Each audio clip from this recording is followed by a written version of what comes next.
Bonjour, je suis Enoch Efa, je suis champion du monde 2005, 2007, 2008. J'accompagne des décideurs par la boxe à augmenter leur impact et aujourd'hui je suis sur la chaîne YouTube de Franck Maes, le disrupteur. Vous êtes sur la chaîne du disrupteur, attachez vos ceintures. Bonjour à tous, bienvenue dans cet entretien. Bonjour Enoch, comment tu vas ? Très bien Franck, très bien, de retour du soleil donc ça peut caler. Super. Eh bien écoutez, aujourd'hui je vais commencer par être un petit peu élogieux parce que j'ai beaucoup de respect pour les sportifs de haut niveau et plus particulièrement pour les sportifs qui font des sports de combat. Pour avoir pratiqué de la boxe anglaise, bon actuellement j'ai le doigt un peu cassé, je sais à quel point c'est dur de se foutre sur la gueule sur un ring et à quel point c'est intéressant, mais on va en parler. Mais aujourd'hui, j'ai la chance et l'honneur, alors je vais lire mes notes pour ne pas me tromper parce que je pense que c'est important de ne pas se tromper, de recevoir un triple champion du monde, un double champion d'Europe et également 7 fois champion de France de boxe française.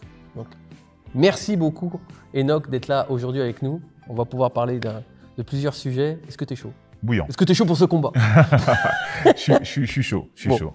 Bon, pour être autant de fois champion du monde, tu as dû atteindre l'excellence. Moi, c'est sur ce point-là que je voulais vraiment axer notre entretien. Donc, question difficile pour toi, Enoch. C'est quoi l'équation à maîtriser pour atteindre l'excellence ? Alors déjà, tout d'abord, c'est pas pour te contredire, mais je te propose ma vision. Pour moi, l'excellence, c'est une quête qui se termine jamais. C'est un cheminement que tu savoures. Et donc, la quête de l'excellence, pour moi, là, comme équation d'avoir une vision qui soit vraiment limpide, de la mettre en action, parce que tu as pas mal de grands rêveurs, hein, et on a tendance des fois à plus rêver, à plus savoir. En plus, on est dans l'ère de la vidéo, des citations et des proverbes. Et la troisième chose, c'est de créer le timing, comme en boxe, de se dire que quand j'ai cette vision claire et que je suis en action, bah, je crée le timing avec des rituels, avec des choses qui vont te permettre de faire en sorte que quand ça se présente à toi, ou quand toi tu le crées, eh ben, ce sera au bon moment. Parce que tu peux pas être fort tout le temps. Et la quête de l'excellence, ça te permet justement de pouvoir, avec cette équation-là, faire en sorte que quand l'opportunité elle est là, bam, là tu mets le coup. Et tu seras pas forcément le plus fort tout le temps. Les personnes qui arrivent à être championnes du monde, c'est pas les meilleures en fait. C'est celles qui arrivent à avoir ces titres-là au bon moment, avec une vision claire, avec une stratégie qu'elles mettent en action. Ok. C'est quoi le titre, toi, par exemple, que tu as eu le plus de mal à conquérir et pourquoi ? Alors, celui que j'ai eu le plus de mal à conquérir, ça a été le deuxième. Pourquoi ? Deuxième titre de champion du monde ? Deuxième titre de champion du monde. Pourquoi ? Parce que à la base, moi, je voulais juste faire un titre de champion du monde. Je voulais retourner en cours avec. J'avais un but, c'était de devenir une autre personne. Je voulais pas rester en fait cantonné à ma situation sociale. C'était un moyen pour moi de pouvoir avancer dans un projet familial, de sortir des services sociaux, de pouvoir retourner en cours. Et là, on me propose 2 disciplines, la boxe anglaise, la boxe française. Et j'ai dit une chose qui pouvait paraître hautaine. En boxe anglaise, il y a déjà eu des légendes. Pourquoi pas construire une légende en boxe française ? En plus, c'est une discipline qui fait partie de notre patrimoine. Tu peux rappeler ce que c'est la différence entre boxe anglaise pour les gens qui regardent cette vidéo et qui ne connaissent pas forcément ces sports, entre boxe anglaise et boxe française ? Alors, la boxe anglaise, qu'on peut appeler aussi le noble art, juste avec les poings, haut du corps, on est debout. Boxe française, qui est aussi un noble art, avec les poings et les pieds, des chaussures, et qu'on peut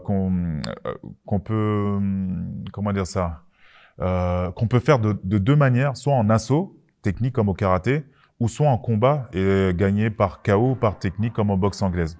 Donc, j'ai dit, je vais choisir la boxe française. Il y a une légende à écrire. Je vais le faire quand même en étant champion du monde. Je m'étais fixé 5 ans. Et c'était à quel âge ? J'avais 17 ans et demi, comme ça. Dans 5 ans, je serai champion du monde. Je serai retourné en cours. J'aurai une autre situation. Et après, j'arrête. J'ai mon premier titre et je me rends compte qu'en fait, être athlète de haut niveau, c'est loin d'être l'Eldorado. Par contre, vivre les valeurs de la savate, de la boxe française, qu'on appelle savate boxe française, me permettrait d'avoir les qualités et ainsi de suite, qui me permettraient de faire de l'argent, de m'en sortir financièrement et ainsi de suite. Donc, je décide d'aller faire un deuxième titre. Alors, j'ai pas forcément visé ça, sauf que je veux organiser, je veux que ça serve une cause. Et je veux me retrouver du coup à construire vraiment ma vie à côté en parallèle. Et là, ça a été plus dur. Voilà. Parce que tu avais plusieurs choses en même temps à avoir au même moment, c'est ça? Parce que là, c'était le vrai entrepreneuriat par le sport. Ouais. Tu dois t'entraîner et tous les jours, il suffit juste sur des milliers de coups que tu reçois ou que tu échanges, dealer avec les blessures et ainsi de suite.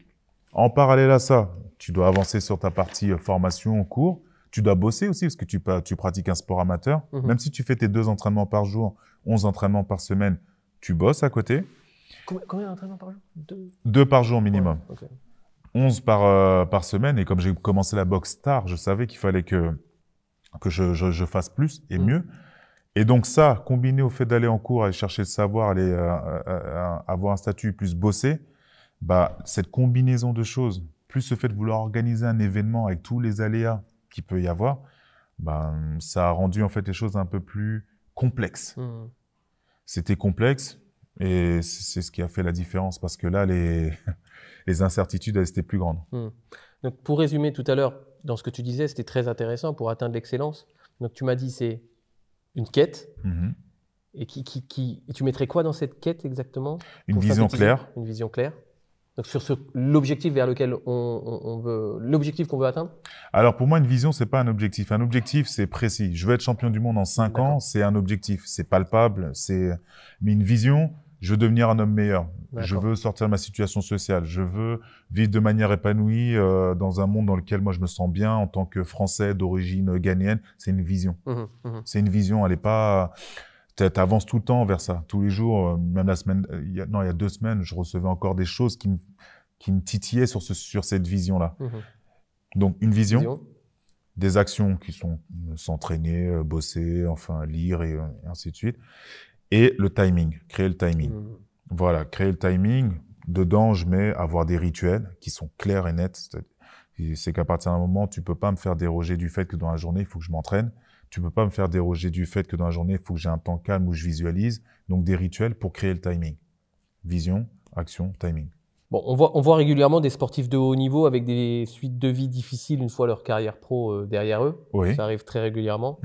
Pour certains même, c'est un naufrage. On voit le triste cas, je pense, parce que là, ça me vient à l'idée, mais de Tony Véret, le attaquant à l'Olympique Lyonnais qui a connu une suite de carrière très difficile. Comment tu as basculé de sportif de haut niveau à entrepreneur? Et aujourd'hui, est-ce que tu peux nous parler de tes activités? Déjà, il y a un livre, je ne sais pas si tu le connais, qui s'appelle « Les boxeurs finissent mal en général ». Ah non. C'est un super livre quand tu le lis. Et le « en général », il est assez intéressant dans le titre. Là, on parle des sportifs de haut niveau. Moi, mon but, c'était d'améliorer ma situation. Donc, dans tous les cas, je savais que j'allais faire l'analogie entre mon sport et le fait d'entreprendre ma vie. Et je prends bien ce terme-là, entreprendre ma vie, ça ne veut pas dire forcément monter sa boîte, mais j'avoue que dans ma filière, j'ai toujours fait, dans mes filières que j'ai choisies, des choses qui sont en lien avec le management, la gestion et ainsi de suite. Donc, comme j'étais déjà dans cette dynamique-là dès le départ, je savais que le sport était un moyen. Quand je suis rentré à l'INSEP, donc l'Institut national, enfin là où vous allez rencontrer les judokas, toutes les différentes équipes de France, je me suis rendu compte que la plupart des sportifs étaient formés à la performance. Et d'ailleurs, dans l'INSEP, il n'y a pas le mot performance dedans. Bon. La performance, c'est quelque chose qui s'arrête à un moment. Alors que quand on est dans la quête d'excellence, comme on l'a dit tout à l'heure, normalement, tu dois donner goût à la personne à s'entraîner, mais pour un but qui soit plus élevé que juste la performance.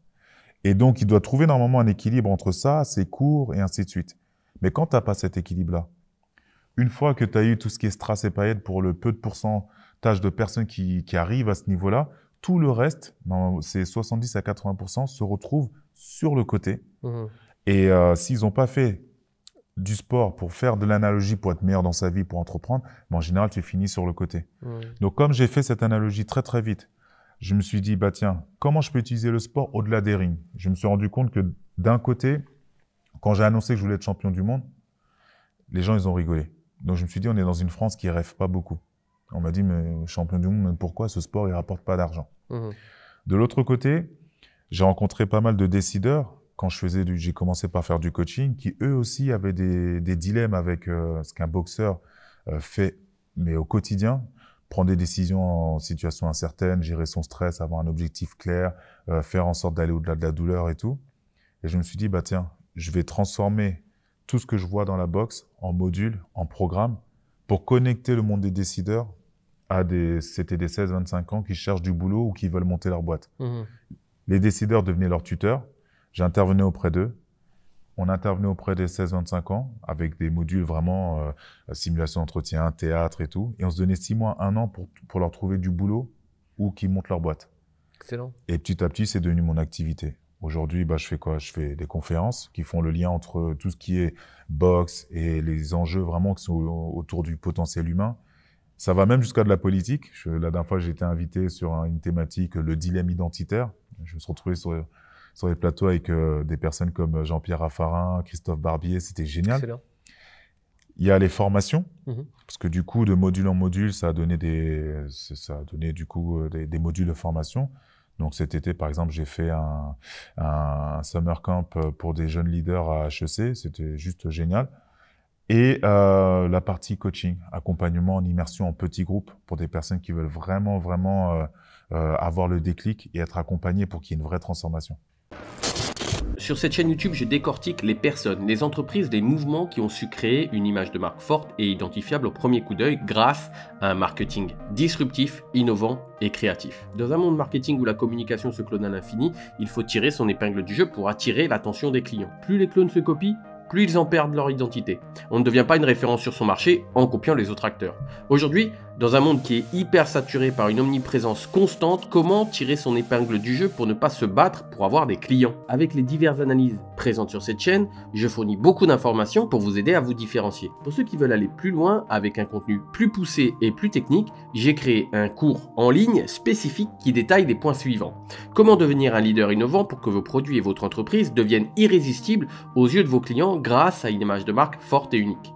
Les 4 phases qui ont révolutionné la manière de faire du business, vous allez être des précurseurs sur la dernière.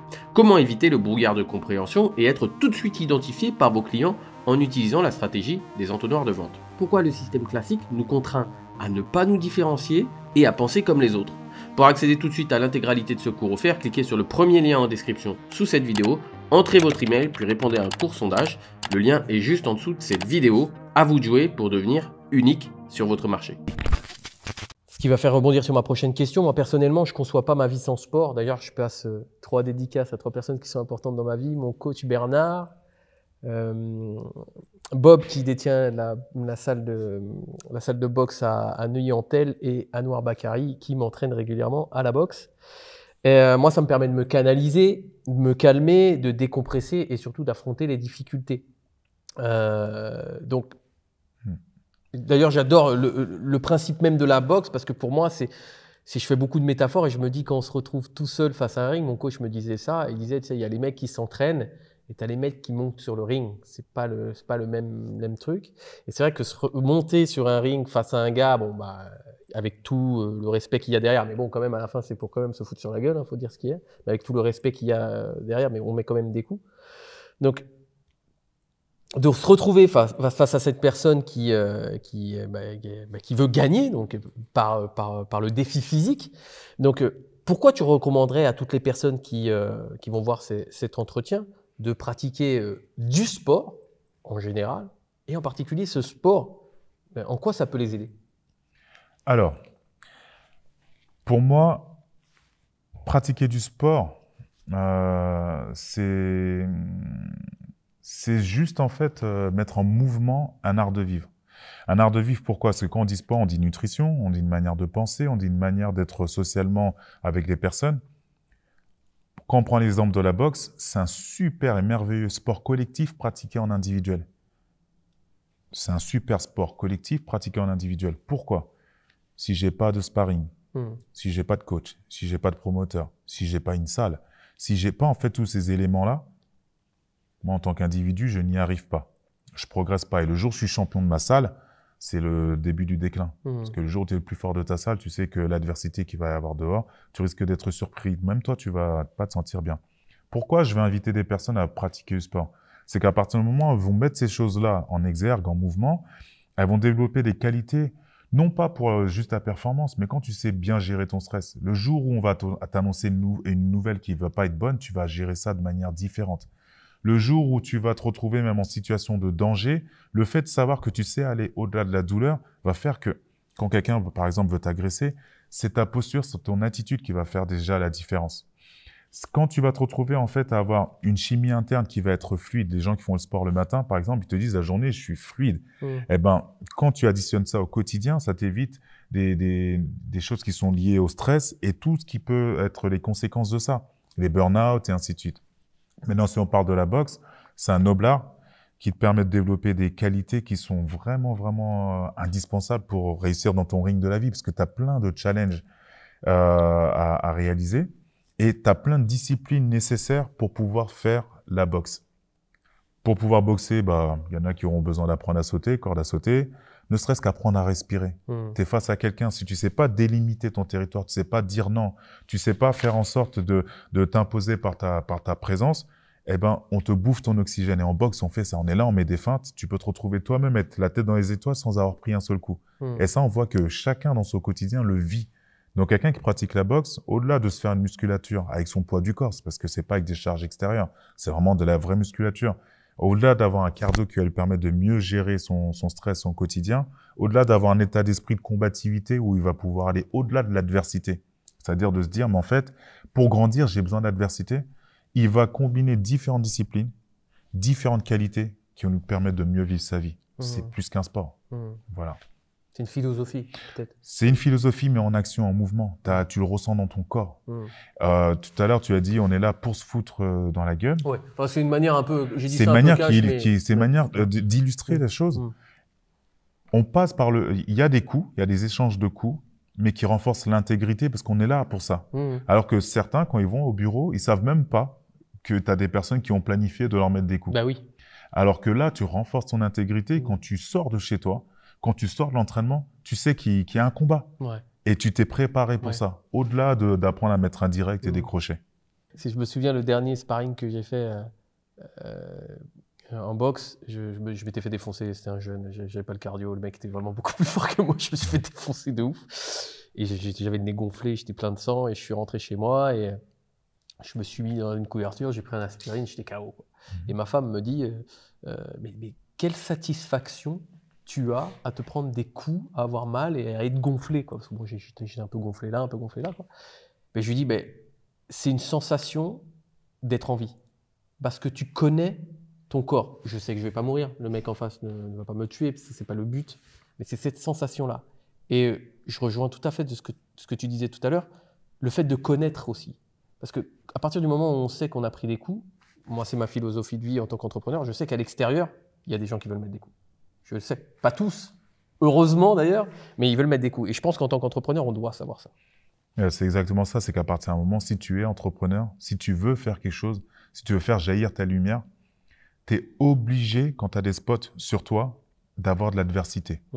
Maintenant, ce que la boxe te montre, c'est que tes adversaires, quand tu les connais, quand il y a le combat, ça devient tes partenaires. Ça devient tes partenaires. C'est-à-dire qu'à partir d'un moment, l'adversité est nécessaire pour que tu puisses grandir. Et quelqu'un ou quelque chose avec lequel tu grandis devient ton partenaire. Mais l'adversité, elle est souvent à l'intérieur. Et quand tu deals avec ça, à chaque fois que tu viens sur un ring ou un entraînement de boxe, tu recommences à zéro. Et à chaque fois, tu te sens vivant, tu te sens renaître, tu te sens comme un bébé, en fait. Il n'y a jamais ça y est, je suis arrivé, je suis à tel niveau, j'ai telle ceinture, c'est bon, je suis dispensé de mettre ma garde. Non, c'est pas le statut qui fait l'individu, c'est le fait d'être dans cette quête permanente qui fait le boxeur. C'est pour ça qu'il faut inviter les gens à pratiquer cet art de vivre, quoi. En quoi le parcours d'un sportif de haut niveau peut être comparable à la vie d'un entrepreneur? Alors déjà, sportif de haut niveau, c'est un statut en France. C'est-à-dire que j'ai atteint une performance, j'ai eu un titre, je suis sportif de haut niveau. Et entrepreneur, c'est un état d'esprit. C'est un état d'esprit. Par exemple, moi, le plus grand entrepreneur que j'ai eu dans ma vie, pour moi, c'est ma mère. Elle était en capacité de faire en sorte que j'arrive à aller à l'école, à être propre, tout en faisant en sorte qu'elle aille au boulot, qu'elle revienne, qu'elle puisse tenir la maison, tout en gérant les Western Union à envoyer au pays, tout en essayant de trouver de la place pour elle. C'est un état d'esprit. Donc, le parallèle qu'il y a entre les deux… C'est encore, excuse-moi, cette forme d'adversité encore. Parce que c'était pas facile de gérer tout de front. Ah, c'est pas facile du tout.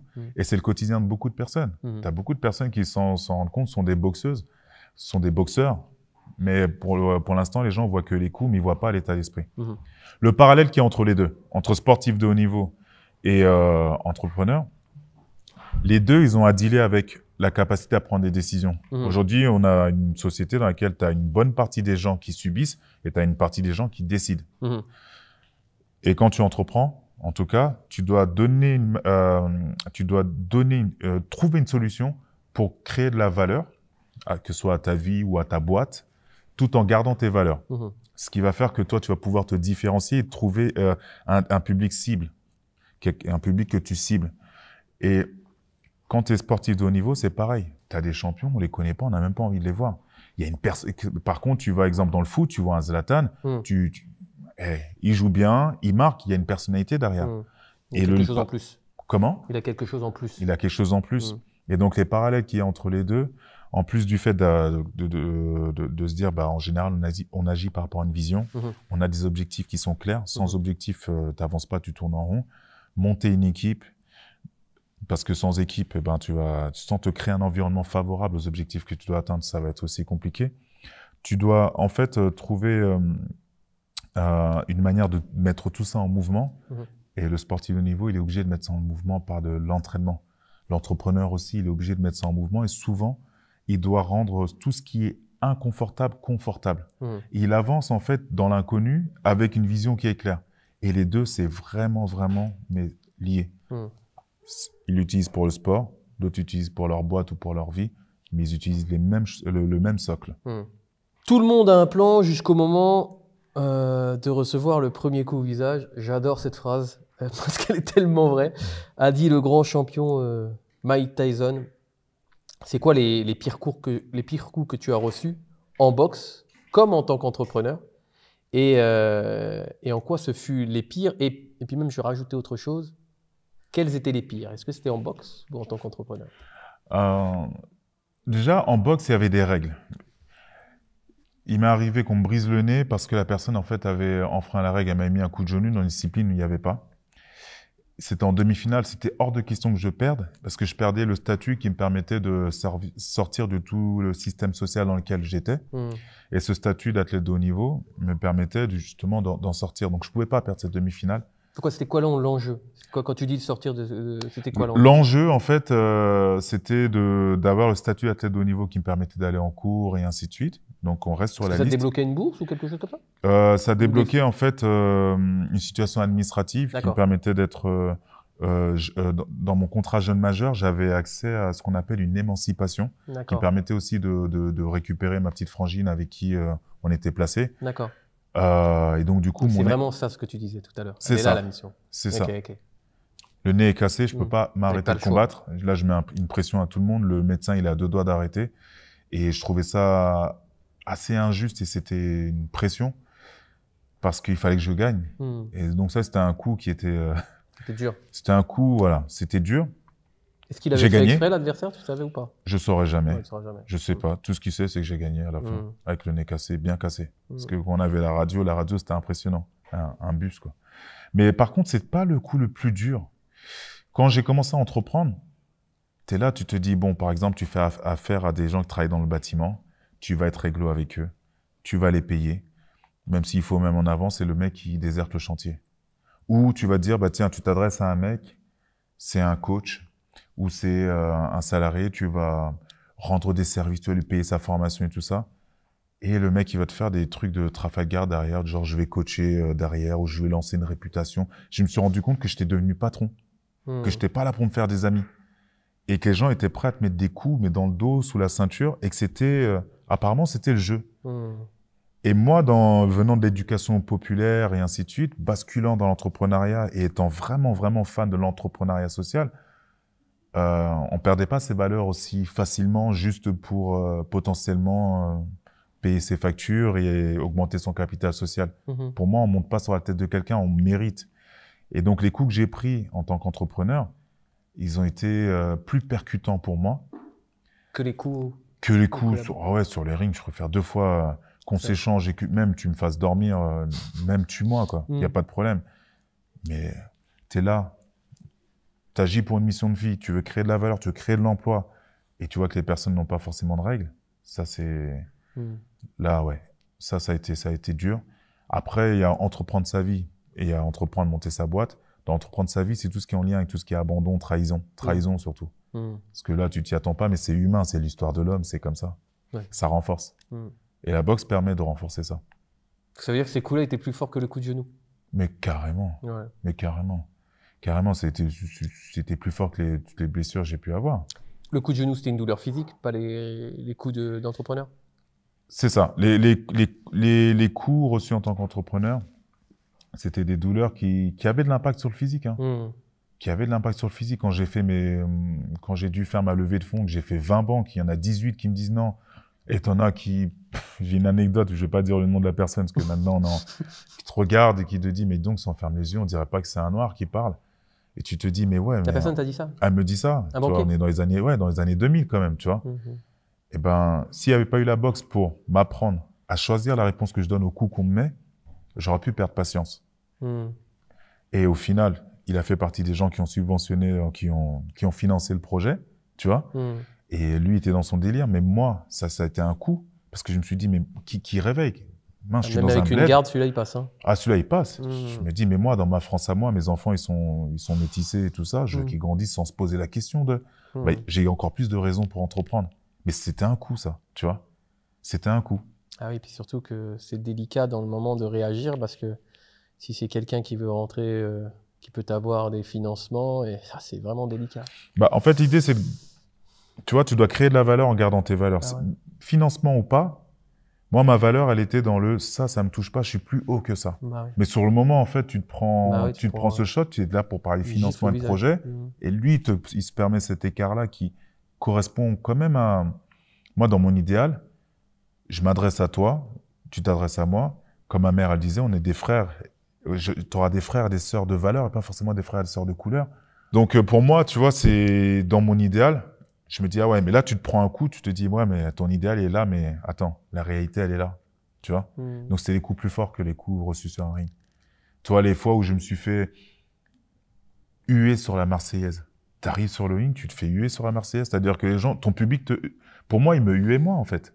Je faisais pas la distinction entre le public et la politique et moi. Mais la réponse qu'on a donnée, c'est que nous, on a chanté la Marseillaise, on s'est mis au milieu du ring, ça a couvert les sifflets. Voilà. Tu vois? Mais c'était des coups qui étaient... C'était dur à encaisser. Dur à encaisser, ouais. Mais la punchline de ta mère est excellente. Celle que tu viens de citer, tu auras des frères de valeur et non pas forcément des frères de couleur. Ah bah oui, carrément. C'est excellent. Bah, je vois dans le monde de l'entrepreneuriat, des fois, on est là, on se croise, tu te retrouves, il y a deux noirs, vous se regardez un peu comme s'il y a une compète, alors qu'il n'y a pas de compète, en fait. Moi, je suis moi, toi, t'es toi. On peut être 10 à pratiquer la même activité et être différents. Mais cet état d'esprit-là, il faut pouvoir le promouvoir en France. Il faut qu'on arrive à le promouvoir. Sur la chaîne YouTube, je travaille avec 2 partenaires. Ces partenaires m'aident à réaliser mes vidéos. Mais ce n'est pas n'importe quel partenaire. Ce sont des entreprises dans lesquelles j'ai investi. Bah oui, quand je vous parle sans arrêt de cohérence, alors moi-même, je me dois d'être cohérent dans les partenaires que j'ai choisis pour la chaîne YouTube. Le premier partenaire est le groupe Summit. C'est un groupe qui est spécialisé dans les investissements sur les crypto-monnaies. Pour faire clair et pour faire bref, ça fait plus de 2 ans que j'ai investi dans ce service et j'en suis très content puisque j'arrive à un rendement moyen de 4,4% par mois pour cette période avec un pic de rendement à 11,64%. Plutôt pas mal, voire même très intéressant. Pour en savoir plus sur le groupe Summit, vous avez un lien dans la description de cette vidéo pour aller sur le site, ainsi qu'une interview sur la chaîne qui parle en détail de cet investissement et des crypto-monnaies en général. Alors, ça serait quoi tes conseils, toi? En majorité, les gens sur ma chaîne YouTube, c'est soit des porteurs de projets, donc des gens qui veulent créer quelque chose, ou soit des entrepreneurs qui se rendent compte qu'ils doivent être différents. Et on sait très bien que être différent, c'est assumer le regard critique des autres, et donc des fois les railleries, parce qu'à partir du moment où tu es différent, forcément tu n'es pas comme tout le monde, donc on peut te pointer du doigt. Ça serait quoi tes conseils pour toutes les personnes qui savent qu'ils doivent le faire, mais qui ont peut-être un peu peur de le faire? En fait, c'est comme pour monter sur le ring. En fait, on a tous cette peur, et si on a cité Mike Tyson tout à l'heure, il disait une phrase, c'est que le point commun entre le lâche et le courageux, c'est lequel? Toi, ce serait quoi? Quelle réponse tu donnerais à ça? Le point commun qu'il y a entre le lâche et le courageux, c'est quel? Ce sont tous les deux des hommes, déjà? Des êtres humains? Ouais. En tout cas, lui, il a résumé à tous les deux ont peur. Sauf que le lâche, il va faire demi-tour par rapport à sa peur. Et le courageux, il va quand même avancer. Il va avancer où? Par rapport à quelque chose qui s'est fixé en tête. Vous avez quelque chose de clair en tête, arrêtez de regarder les podcasts, stoppez les podcasts, les tutos et tout ça. Formez-vous, c'est-à-dire que je veux monter sur le ring, je m'entraîne. Tu veux entreprendre, forme-toi, c'est l'entraînement. Mais se former, ça se passe, la formation, il faut faire de la formation, pas juste de la formation, parce que une fois que tu te blindes de savoir et qu'il n'y a pas d'action en face, tu vas créer une inertie, tu vas te bloquer. Parce que quelque chose qui est figé comme un savoir lié à ce que quelqu'un aura réalisé ou une découverte scientifique, n'a rien à voir avec quelque chose qui est en mouvement comme l'entrepreneuriat. Donc, stop les podcasts, les vidéos et tout ça à partir d'un moment. Enfin, sauf celle-là, faut pas qu'il stoppe cette vidéo-là. Un moment. Non, justement, celle-là, pour moi, c'est de la formation parce que à partir de cette vidéo-là, si la personne elle est maligne, elle se dit attends, mais là, ce qu'il est en train de mettre en place là, je vais essayer d'en savoir plus. Moi, j'ai toujours, tous les ans, je me forme, je me trouve exemple quelqu'un qui a une figure d'autorité qui a des choses à m'apprendre et je vais me former avec pour me mettre en mouvement. Je sais qu'à partir de ce qu'il a à me dire, je vais pas devenir lui, mais je vais pouvoir renforcer ce que moi je veux devenir. Se former et arrêter d'engranger du savoir en pensant que ce savoir va remplacer les actions. Donc ça, c'est une chose. On a tous peur. Donc, avec l'expression de Mike Tyson, bah oui, soit tu te comportes comme un lâche, tu fais demi-tour, assume-le, ou soit tu as du courage, tu prends quand même cette peur et tu transformes, parce que c'est une énergie, la peur. Ensuite, faut pas confondre la quête et le résultat. À partir d'un moment, tu entends trop d'entrepreneurs qui disent « oui, mais ça marche pas ». Alors déjà, d'une, c'est pas ça qui marche pas, c'est toi qui fais marcher ça. Et de l'autre côté, c'est le kiff qu'il y a à mettre des process en place, à les faire vivre, à les ajuster, que toi, tu dois vraiment avoir. C'est-à-dire qu'à partir d'un moment, c'est pas un taf ou un job avec 9h, 17h en ligne de mire. C'est une mission de vie, entreprendre. C'est un état d'esprit. Donc, une fois que tu mets ça en action, tu te formes. C'est ta vie, quoi. Bah, ça, tu verras que même la nuit, tu vas cogiter. Tu te mets un environnement favorable aussi autour de toi parce que il faut se connecter avec des personnes qui sont dans le même délire. Parce que des fois, même la personne qui partagera le même lit que toi sera pas dans la même dynamique et tu pourras pas la saouler avec. Et tu pourras non plus, il faudra éviter de faire en sorte que les gens soient comme toi, tu veux qu'ils soient. C'est à toi de devenir, en fait, d'incarner les choses et d'accepter que les gens seront ce qu'ils sont et à travers ça, d'obtenir, en fait, des tâches, des missions accomplies et ainsi de suite. Donc, c'est les conseils que je donnerais, c'est de passer à l'action au lieu de se former de ça, de stopper tout ce qui est digital, les citations en ce moment, allez, d'en appeler tort, et d'aller choisir une formation avec une figure d'autorité qui va t'apporter des choses pour que tu deviennes toi, d'avancer vraiment en te disant, bah tiens, c'est pas le résultat que je cherche, mais c'est vraiment une quête, c'est une mission de vie, de prendre un plaisir là-dedans, et ça va te créer des résultats. Et de vraiment, à partir d'un moment, tu sais, tu sautes et tu fais ton parachute en même temps. Quoi. Oui. Bah, c'est le principe d'un entrepreneur. Ouais, exact. Bah, merci. Est-ce que tu aurais un livre à nous recommander qui t'a aidé directement ou indirectement dans ton parcours entrepreneurial?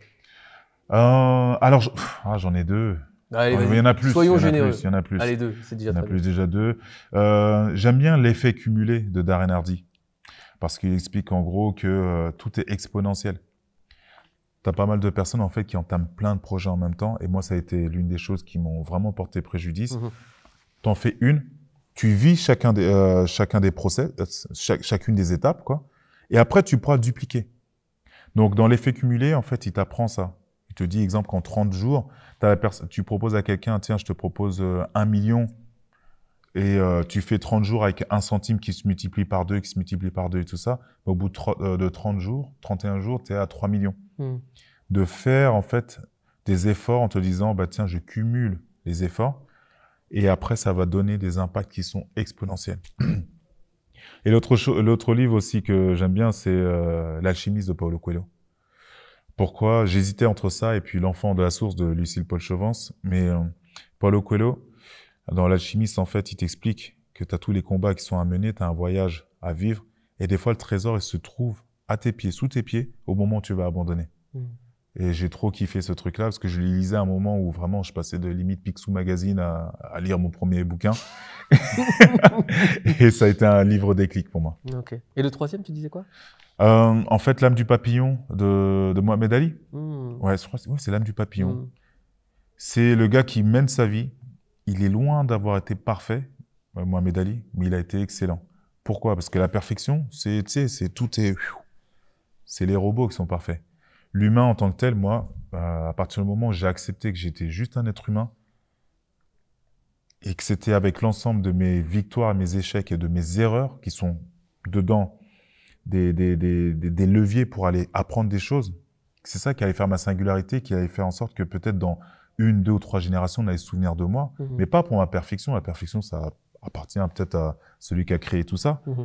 Eh ben, quand tu lis un livre comme celui-là, tu te rends compte que tu peux réaliser des grandes choses en étant vraiment à la quête de l'excellence, en allant chercher vraiment ta singularité, en allant chercher à apprendre, en étant tout le temps humble, tu sais jamais. Et puis tu fais du livre de ta vie un chef-d'œuvre, tu vois. C'est ça que j'aime dans L'âme du papillon avec Mohamed Ali. Ça m'a permis d'être à l'aise avec mon père, d'aller lui pardonner parce qu'on s'est pas tout le temps entendu, d'être à l'aise avec des gens qui avaient fait des choses mais vraiment compliquées, tu vois, à gérer. Et de développer le pardon et de me dire, mais à travers ce qu'ils ont fait, il y a un apprentissage de ce que je dois faire, de ce que je dois pas faire. Donc c'est pour ça que j'aime ce bouquin. Ouais, t'as été très sympa parce que t'en as donné 3. C'est Ouais, excellent. Voilà. Excellent. Donc, Enoch est généreux, vous pourrez le remarquer. Autre question qui me vient comme ça, pour reprendre un exemple, puisque tu as fini sur l'exemple du livre de Mohamed Ali. Tu es boxeur, un grand boxeur. C'est qui ton boxeur préféré et pourquoi? J'ai C'est une vraie question. Ouais, j'ai failli te dire ma mère. Parce qu'elle avait un caractère, il était punchy. Ouais. Quand on lui a annoncé qu'il restait 6 mois à vivre, elle a fait c'est Ah toi ouais. qui décides quand je meurs. Et elle a tenu 2 ans, tu vois. Donc, tu vois, il y a les boxeurs dans les rings. Maintenant, on va revenir dans les rings. On a bien sûr, tu vois, le légendaire Mohamed Ali par rapport à tout ce qu'il a pu faire. Et je pense beaucoup à George Foreman, moi. Parce que le gars, à partir de son échec, Quand il est revenu. il est revenu, il a entrepris, il a créé des grilles, tu sais, où toute la graisse, tu vois, elle tombe comme ça, des grilles. Il fallait penser au barbecue, mais le truc, il est travers comme ça, avec un récipient qui reçoit la graisse. J'ai vraiment beaucoup aimé, en fait. Personne croyait en lui aussi. Personne croyait en son retour. C'est ça. Personne croyait en lui, et ça a été l'un des plus vieux champions du monde, 46 ans quand même. Donc voilà, je pense qu'en termes de meilleur boxeur, je mettrais Foreman, Ali, mais je sais pas, je mets Ali en premier, mais Foreman ex aequo. Ils sont en poids lourd. Après, il y en a pléthore des champions qui sont... poids lourd, toi aussi? Oui, je suis poids lourd, je fais maintenant 110 kilos, mais bon. Ok. Bon, Enoch, est-ce que je peux te poser une question? Ouais, tu m'en as posé plus. Oui, je t'en ai dit. Je t'en rajoute une. Est-ce que je peux te demander de me faire confiance quelques secondes? Waouh! La confiance, c'est un sacré concept, hein. Ouais, bah, allons-y. Il se méfie quand même. Il me regarde. Il se méfie quand même. Donc, est-ce que tu peux tendre ta main et fermer tes yeux? Bon, celle-là, j'en ai moins besoin. Non, je déconne. Et de fermer ta main, s'il te plaît. Voilà. Tu peux rouvrir les yeux. Regarde ce qu'il y a dans ta main. Waouh! Tu sais ce que c'est? J'ai l'impression que c'est un bon, gros diamant. Oui, mais c'est aussi la pierre du temps de Doctor Strange. Elle te permet de retourner dans le passé. Waouh! Ah ouais. Ah, c'est bon. Qu'est-ce que tu dirais au toi enfant? T'inquiète, ça va bien se passer. Ouais, je lui dirais, t'inquiète, ça va bien se passer et on va tout faire pour y arriver. Mais t'inquiète, sois apaisé, sois serein. La vie, elle est très belle. Avoir plus confiance? Oui, qu'il soit confiant, qu'il continue d'essayer, qu'il fasse des bêtises. Parce que les adultes appellent ça des bêtises, mais en fait, c'est de l'apprentissage. Et qu'il soit patient, qu'il soit confiant en l'avenir. Ouais. Okay. Eh bien, très bien, Enoch. Merci pour ces réponses. Avant de terminer, je vais te poser une petite question. Quel entrepreneur ou personnalité tu aimerais voir sur ce siège en interview sur ma chaîne? Alors, je précise entrepreneur ou personnalité que tu connais personnellement. Je précise. Alors, que je connais ou que j'ai croisé personnellement? Bon, que tu as croisé, on peut dire. Que je connais et que je trouve... Ah, j'hésite entre deux personnes. Oh là là, mais ta question, elle est terrible. Mince, elle est terrible. Ah non, parce qu'ils sont plusieurs. Là, il y en a qui vont faire la tête. Ah, Non, non, ils vont choisir, pas c'est faire la tête. renoncer. En fait, il y a une femme, chef d'entreprise, mais là, elle est en train elle a travaillé dans le milieu du pétrole. Mais c'est un ensemble de punchlines. Véronique, à qui je dis un grand bonjour. Je la verrais bien ici. Véronique, comment? Péchereau.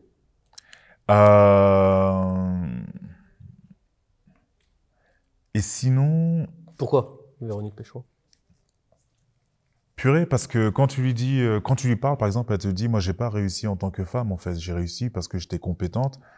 Elle dit des choses que je pense et qui sont assez clivantes, c'est-à-dire que elle te dit, à partir d'un moment, en fait, on est obligé de faire les uns avec les autres, les hommes avec les femmes. Quand elle s'est retrouvée à négocier des choses en Russie ou dans des pays où le rapport à la femme était particulier, elle a réussi à gagner des contrats, pas parce que elle a dû... non, non, non. Elle a su en imposer, en fait. Parce qu'elle était compétente. Elle était compétente et elle avait de l'attitude. Parce que quand elle est là, tu la vois, c'est pas son corps qui parle, elle est là, tu sens qu'il y a une présence de dingue, quoi. Mhm. Et dans les cultures un peu patriarcales là qu'on a, tu vois, on te dit ouais, bonhomme. Mais moi, je viens d'une culture, je suis français mais d'origine ghanéenne, mais chez nous, c'est les femmes qui sont. Donc l'héritage va à la femme. Et quand tu vois cette personne-là, tu te dis voilà, elle est super complète. Mhm. Et elle a réussi à entreprendre avec ça, avec un parcours qui est exceptionnel et qui était loin d'être facile, et dans un milieu qui est très très compliqué. Et je pense à une autre personne qui C'est s'appelle. généreux. 3 livres de personnes. Et je pense à une autre personne, un bonhomme, tu vois. C'est un self-made man qui travaille dans l'immobilier entre la France et l'Allemagne. Il est monstrueux, il est vraiment monstrueux. Bernard Ostrolenk. Ça a été le premier à investir dans le premier gros projet que j'avais. Ils étaient 3, mais il était dedans, il continue à être là, donc Bernard aussi. Voilà, je vais m'arrêter là, mais il y en a d'autres. Sinon Bon, je t'aurais Véronique dit, et Bernard, vous avez entendu l'appel. Hmm. Je me permettrai de vous contacter. Il faudra venir discuter avec tonton Francky sur la chaîne du Disrupteur. Eh bien, merci beaucoup, Enoch, d'avoir pris du temps de venir sur la chaîne et de pouvoir échanger avec toi. C'était très intéressant. Merci, Franck.